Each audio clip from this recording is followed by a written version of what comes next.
Sur l'actualité, bienvenue à tous. On commence avec l'évaluation des opérations conjointes FARDC-MONUSCO 45 jours après la signature de l'accord qui les lie. Le ministre de la Défense nationale Crispin Atama et le représentant spécial adjoint des Nations Unies en charge des opérations et maintien de la paix David Gressly ont relevé ce qui a été fait et ce qui n'a pas été. Chacune des forces est donc appelée à rentrer dans ses responsabilités pour des résultats concrets dans l'Est de la RDC. Il y a 45 jours, depuis que FARDC et MONUSCO se sont convenus de reprendre les opérations conjointes, des tracts de groupe, un nouvel accord de collaboration avait même été signé. C'est justement la mise en œuvre du dit accord qui est passé au crible lors de cette rencontre entre le ministre de la Défense nationale, ancien combattant et réinsertion Crispin Atama et le représentant spécial adjoint du secrétaire général des Nations Unies, en charge des opérations et maintien de la paix en RDC, David Gressly. Le quotidien des populations du Nord et Sud Kivu ainsi que dernières exactions à Beni sont évoqués alors l'appui des troupes de la MONUSCO aux soldats congolais n'en est encore qu'au stade d'une belle intention. On a discuté de la situation dans l'Est et qu'est-ce qu'on peut faire ensemble parce que les tensions montent surtout dans le Nord Kivu. En fait, depuis qu'on a signé cet arrangement, il y avait déjà des discussions, je ne peux pas aller dans les détails, entre notre force et l'armée congolaise. Ça, c'est vraiment en cours maintenant. Je vais laisser ça comme ça. En fait, on veut laisser la communication de ces opérations au gouvernement parce que c'est des opérations menées par le gouvernement. Mais je peux dire que nous sommes déjà en discussion comment on va coordonner nos activités à propos de cette menace autour de Beni, la menace de ADF. L'accord passé en revue, il est le temps pour les deux partenaires de se mettre pleinement à l'ouvrage, ainsi éviter le relâchement de l'autre fois qui a coûté nombre de vies.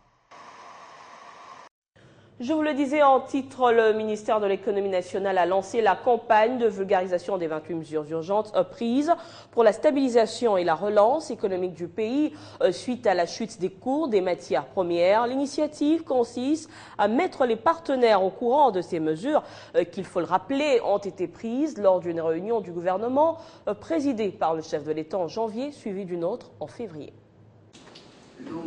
Jamais la salle de réunion du ministère de l'économie avait fait un plein pareil. Preuve que la rencontre est sanctionnée par une réunion importante. Et c'est le cas puisqu'ici, le gouvernement lance la campagne de vulgarisation de 28 mesures urgentes prises sur initiative du chef de l'État en janvier dernier en vue de la stabilisation et la relance économique du pays suite à la chute des cours des matières premières. Le lancement de la campagne de vulgarisation de 28 mesures d'urgence sur le plan économique vise à impliquer tous les partenaires sur terrain et particulièrement le secteur privé. Vous savez que quand nous parlons de l'économie, la production, c'est d'abord le secteur privé. Et le ministre Bahati n'était pas seul, il avait à ses côtés plusieurs de ses collègues, des finances, portefeuille, mines et budget. Les opérateurs économiques entendent apporter leur part quant à l'exécution de ces mesures, mais ils ont soulevé une petite préoccupation parvenue au gouvernement à travers un document. Nous avons travaillé sur chaque mesure en donnant le point de vue de la fédération et éventuellement des solutions alternatives à ce qui a été proposé par le gouvernement. Voilà. Et donc c'est pour ça que nous avons souhaité aujourd'hui qu'on suspende le débat pour donner au gouvernement le temps de lire les points de vue que nous avons donnés par rapport à chacune des 28 mesures. Les 28 mesures qui sont notamment lutter contre la fraude fiscale, douanière dans les secteurs économiques, des télécommunications et des transports visent, il faut le rappeler, la relance de l'économie nationale confrontée aux effets négatifs de la conjoncture internationale difficile. La rencontre ayant été suspendue, les deux parties ont convenu de se retrouver vendredi à 14 h ici même. Direction le Gabon où séjourne le président de l'APF et président de l'Assemblée nationale de la RDC, Oba Minakou. Il a prononcé un discours devant les élus du peuple gabonais à l'occasion de la cérémonie d'ouverture de la session ordinaire de mars. Dans son speech, Oba Minakou est revenu sur les liens qui caractérisent les deux nations dans différents domaines. À cela s'ajoutent les avancées économiques réalisées en RDC sous l'impulsion du chef de l'État, Joseph Kabila. En sa qualité de président de l'Assemblée parlementaire de la francophonie et président de l'Assemblée nationale de la République démocratique du Congo, Oba Minakou Ndialandjoko séjourne au Gabon depuis le lundi dernier, sur invitation du doyen des présidents des Assemblées nationales africaines, Guy Nzuba. Ce mardi, Oba Minakou a prononcé un discours devant les députés gabonais à l'ouverture de la session ordinaire de mars. Oba Minakou est revenu sur les rapprochements culturels et économiques qui caractérisent la République démocratique du Congo et le Gabon. Les économies africaines, depuis bientôt 10 ans, enregistrent des performances notables au plan des indicateurs macroéconomiques, confirmant une courbe de plus en plus positive. À titre d'illustration, la République démocratique du Congo a tout au long de la période 2001-2015 fait réellement du chemin pour un progrès certain et a réalisé des prouesses considérables dans la stabilisation du cadre macroéconomique et la consolidation de la croissance économique. Elle a enregistré, depuis les 3 dernières années, une croissance économique continue d'une moyenne annuelle de 7%, tandis que le taux de croissance prévisionnel pour l'an 2016 s'élève à 7,7%, fort d'un taux d'inflation de 0,8% et d'une stabilité soutenue du taux de change. Le président de l'Assemblée parlementaire de la francophonie APF a rappelé aux parlementaires francophones africains la nécessité d'épauler leur gouvernement dans la matérialisation de la croissance économique dans le vécu quotidien de la population. La maîtrise du cadre macroéconomique de la République démocratique du Congo sous le leadership du chef de l'État Joseph Kabila Kabange fait modèle d'exemple en Afrique. Et Oba Minakou a démontré les avancées réalisées par l'économie congolaise dans le cadre du programme de la révolution de la modernité. Autre activité, Oba Minakou Ndialandjoko, président de l'APF et président de l'Assemblée nationale de la RDC, va présider ce jeudi l'ouverture de la réunion de l'Union des parlementaires francophones d'Afrique.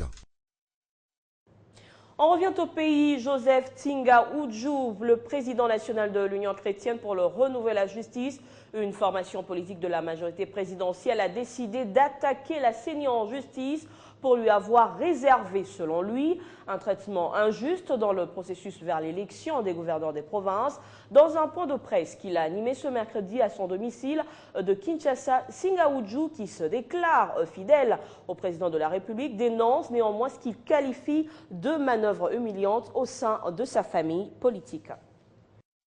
Emploi des jeunes, le vice-premier ministre et ministre de l'Emploi Willy Makiachi a procédé ce mercredi au lancement de la campagne Primus Créateur d'Emploi et Management Trainee édition 2016. Les deux campagnes initiées par la Bralima visent le recrutement et la formation des jeunes diplômés au sein de cette entreprise et les meilleurs d'entre eux signeront un contrat de travail grâce à l'impôt.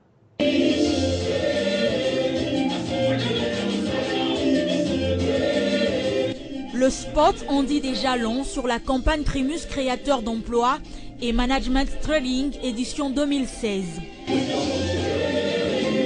À travers ces deux campagnes qui vont durer 18 mois, la Bralima veut recruter et former des jeunes diplômés et les meilleurs d'entre eux auront droit à un contrat de travail signé en bonne et due forme. La Bralima vise beaucoup plus l'excellence, c'est-à-dire à créer un personnel compétent. Voilà, pour prendre, on va dire, pour aider l'entreprise à ajouter une plus-value, c'est-à-dire pour améliorer son efficacité, pour améliorer voilà, ses chiffres et tout le reste. Dans son mot de circonstance, le vice-premier ministre Willy Makiachi a rappelé que la création d'emplois et la lutte contre le chômage figurent parmi les priorités du gouvernement congolais.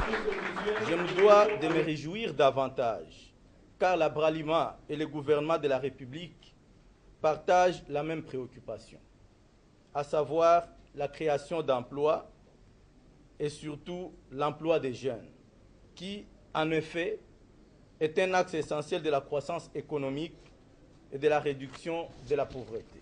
Créée en 1923 avec 35 agents, cette entreprise brassicole compte à ce jour 3000 agents et la Bralima génère 174 000 emplois sur toute l'étendue du territoire congolais.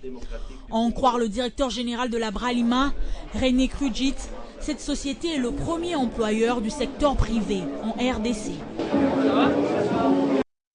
Willy Makiaché échangeait par ailleurs avec l'ingénieure Thérèse Kirongozi qui a inventé le robot roulage. Cette dernière a annoncé au vice-premier ministre qu'elle lance le 8 mars prochain, journée dédiée à la femme, la campagne Jeune fille au volant.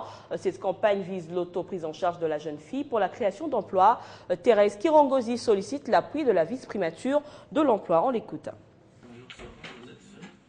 On a un programme qu'on a intitulé « La jeune fille au volant ». En fait, notre objectif, c'est quoi? C'est pour, vous savez, les grands soucis dans notre pays, c'est la création d'emplois. On ne peut pas seulement aller travailler chez quelqu'un, mais nous-mêmes, nous pouvons arriver à créer nos emplois. Et si vous remarquez, dans notre ville de Kinshasa, la population qui est très nombreuse, ce sont des jeunes filles qui n'ont pas d'emploi, qui ont beaucoup de problèmes sur l'emploi. Alors voilà pourquoi nous avons intitulé ce programme « La jeune fille au volant ». Notre événement aura lieu le 8 mars à l'Institut supérieur des techniques appliquées. Pourquoi l'ISTA? Parce que nous allons doter des équipements, de tout ce qui est garage. Donc la jeune fille au volant doit être accompagnée. Pourquoi pas on n'arrive pas à avoir des jeunes filles qui font la conduite, qui prennent ça comme un métier, comme un travail à durée indéterminée de sa vie. De jeunes filles qui doivent être au garage pour faire des diagnostics de véhicules, de réparer des pannes de véhicules, qu'elles prennent ça comme un métier. On attend beaucoup de lui parce qu'il doit accompagner ses projets, parce que son objectif c'est quoi? Quand beaucoup de jeunes filles arrivent à avoir les emplois à une durée indéterminée, c'est une fierté pour lui parce qu'il est le père de création des emplois. C'est lui qui est là pour nous trouver du travail, c'est son domaine. Donc.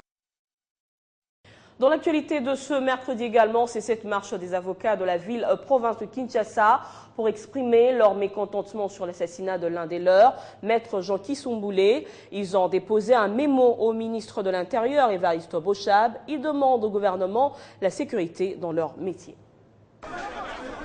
La dite marche est partie du ministère de la Justice, place Royale, le rond-point Mandela pour déboucher au ministère de l'Intérieur pour le dépôt du mémorandum de protestation. Nous demandons au pouvoir public